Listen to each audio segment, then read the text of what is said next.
Hindi ka na dapat nag-abalala pa. Wala yan. Hypnosis? Angela, don't tell me na gusto mong mag-undergo dyan. Elmo, gusto kong maalala lahat ng hindi ko maalala. Kaya kung ito lang yung paraan para mangyari yun, bakit hindi? Pero Angela, delikado yan. Baka imbis na makabuti sa'yo, mas makasama pa sa memory mo yan. Isa pa, hindi na rin pinapractice ng mga doktor yan eh. Angela, huwag ka mag-alala. After this, everything will be okay. Injectionan mo siya ng propofol. Kailangan ni Angela ang gagawin natin sa kanya. She's very manic. Kailangan mapakalma natin siya para mapasunod natin siya sa mga treatments na gagawin natin sa kanya. Hindi nga, pero may kilala ako na isang tao na pwedeng gawin to. Ninang, bibili lang po muna akong tubig sa labas. Sige, huwag ka mag-alala. Kami nang bahala sa mama mo.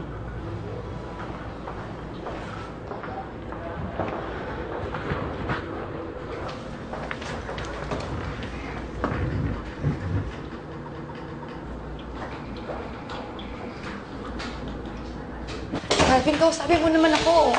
I'm so sorry about last night. Nagselos lang talaga ako. Calvin. Calvin, ano ba? Check pera na nga ako sa bahay, pati ba naman dito? Ano na naman ba to, Claire? Paano ba naman si Mami? Lagi na lang si Ana yung iniisip. Tapos ikaw, puro na lang si Angela. Lahat na lang ba may kaagaw ako? Yan! Yan ang hirap sa'yo. Yan ang problema mo. Iniisip mo kami mga bagay na pwede mong angkinin. Claire, kailan mo ba ma-realize na hindi lang ikaw ang tao sa buhay namin, ha? Isa pa, may mas malaki tayong problema rito, si Mami. Tapos ikaw kahapon ka pa away ng away.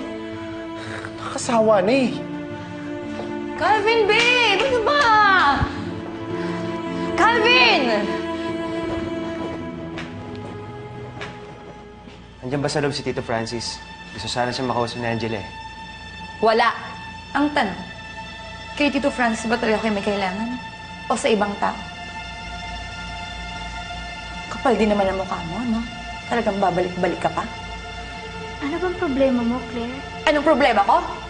Yung mukha mo, Angela! Yung mukha mo yung problema ko! Masyado ka papansin kay Calvin. Excuse me. Hindi ako taong papansin. Kaya pwede ba, huwag mo akong itulad sa'yo. Claire, may kailangan talaga si Angela kay Tito Francis. Kailangan niya magpa-hypnosis para bumalik ang alaala niya. Pues wala nga si Tito Francis. Wala! Nakakaintindi ka ba? Kaya makakaalis na kayo. Doon na kayo. Ano ba? Parang kang batang masta. Bayos ka nga. Matanda na tayo para dyan. Hindi ka na, Angela.